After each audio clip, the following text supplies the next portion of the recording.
High বন্ধুরা, তোমাদের সঙ্গে একটা মানে ভিডিও শেয়ার করছি যেটাতে আমি পিঠে বসাচ্ছি লেস একটা। তো কিভাবে বসাই সেটাই তোমাদের সঙ্গে শেয়ার করছি। তো দেখো, আমার চাপটা তো তোমরা সবাই জানো, একটা চাপের মধ্যে আমি দুটো কাজ করতে পারি।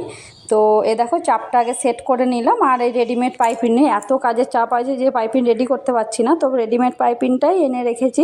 তো এটাই বসাচ্ছি। দেখো, অনেকে চাপ না সেট করেই করতে পারে, কিন্তু আমি সত্যি কথা বলতে পারি না এই কাজটা, চাপ না সেট করে। তো আমার ওই জন্য চাপ সেট করেই আমি করছি। দেখো, বুঝতে পারবে, খুব স্লোলি দেখিয়েছি আমি কাজটা কিভাবে করছি। তো একটা ডরিওর সঙ্গে সেট করে নিচ্ছে। দেখো, কোণাটা যেখানে হবে সেখানে একটা মার্ক করে নিলাম। যে কোণাটা তোমরা খুব ভালো করে খেয়াল করবে কিভাবে করবে। এই ছুঁচটা এইভাবে গেঁথেই রাখবে, যেখানে একটা একটু মতো তোমার টিকেন দিয়ে নেবে। এই দেখো, ছোট্ট করে একটু কোণটা একটু এইভাবে বেঁকিয়ে নেবে একটা কিছুর সাহায্যে, তাহলে কোণটার ফিনিশিংটা খুব সুন্দর হয়। তো তোমরা এইভাবেই করবে, দেখবে কত সুন্দর ফিনিশিং। আর আমি দেখো পুরো লাইনিংয়ের সঙ্গে মেন কাপড়টা রেডি করে নিয়ে তারপর আমি একবারে এই পাইপিংয়ের সাহায্যেই গলাটা রেডি করছি। তো খুব সুন্দরভাবে ফিনিশিং হয়। তোমরা যদি মনে করো এইভাবে গলা রেডি না করে এইভাবে রেডি করব পাইপিং দিয়ে একেবারে, তো এটাও ভালো হয়। দেখো, এই কোণাটাতেও সেম ওইভাবেই করবে। দেখো, ছুঁচটা কিন্তু তোমরা তুলবে না। ছুঁচটা যদি তুলেছো না, কাপড়টা তাহলে সরে যাবে। ছুঁচটা না তুলে এই দেখো কিভাবে করছি। একটা স্ক্রুপ নিয়েছি আমি, স্ক্রুপটা করে সুতো গোটাই। তো স্ক্রুপটা নেওয়াতে তারপর এই যে একটুখানি কোণাটা বসিয়ে দিচ্ছে এখানে। কোণাটা বসিয়ে দেওয়ার পর এই দেখো আলতো করে বসিয়ে করবে। আলতো করে বসিয়ে করলে কোনো টানাটানি না করে যদি করো তো খুব সুন্দরভাবে ফিনিশিং হয়। তো দেখো, এইভাবে ফিনিশিং করছি আমি। তোমরা করতেই পারো। আর আমার প্রত্যেকটা ভিডিওতে ভালোবাসা দেওয়ার জন্য তোমাদেরকে অসংখ্য ধন্যবাদ। তোমরা এইভাবেই পাশে থেকো।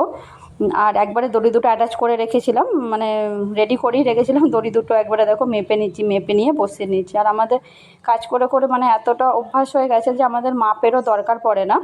তো আমরা ঠিক আমাদের মাপটা এসেই যায়, আমরা বসিয়েই নিই ঠিক মতো করে। ছোটো বড় হয়ই না ধরতে গেলে একবারে।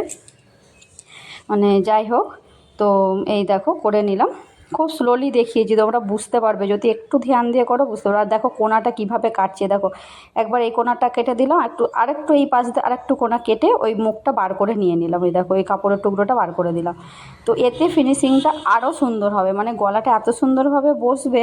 তো তোমরা দেখো পুরোটা রেডি হওয়ার পর, তো যে কোনো কাটিংয়ের উপর তোমরা যদি এইভাবে করো তো সেই কাটিংটা খুব দারুণ ফিনিশিং হয়। তো যারা কাজ করো জানো, আমার থেকে অনেক ভালো ভালো কাজ করে অনেক আছে দিদিরা। তো তাদের কাজগুলো তো দেখি খুব সুন্দর হয়। আমি তাদের তুলনায় হয়তো অত ভালো পারি না, কিন্তু যেটুক পারি সেটুক করি। তো দেখো, আবার চাপটা সেট করে নিলাম। চাপটা সেট করে নেওয়ার পর উপর দিয়ে একটা চাপ দিয়ে নিচ্ছি। আমি এখনও বলছি আমি চাপ ছাড়া কাজ করতে পারি না, পাইপিং বসাতে পারি না। অনেকে তো বসায়, কিন্তু আমি একদম সত্যি কথা বলছি বসাতে পারি না। তো ওর জন্য আমি চাপ চেঞ্জ করেই করিয়ে। দেখো, খুব ভালো করে দেখো। দেখো ফিনিশিংটা কত সুন্দর হয়েছে। খুব স্লো স্লো করেই করে দেখিয়েছি। ভিডিওটা অনেকটা বড় হয়ে গেছে, তোমরা ভালো করে দেখবে, দেখে কমেন্ট করবে, দেখবে। আর এইভাবেই তোমরা যদি আমার টিপস ফলো করে করো, আশা করি তোমাদেরও কাজ করতে কোনো অসুবিধা হবে না। খুব সুন্দরভাবেই তোমরাও করতে পারবে। সব রকম গলা এইভাবে করলেই রেডি করতে পারবে। তো আমার এই কাজটা তোমাদের কেমন লাগলো সেটাও কমেন্ট করে জানাবে।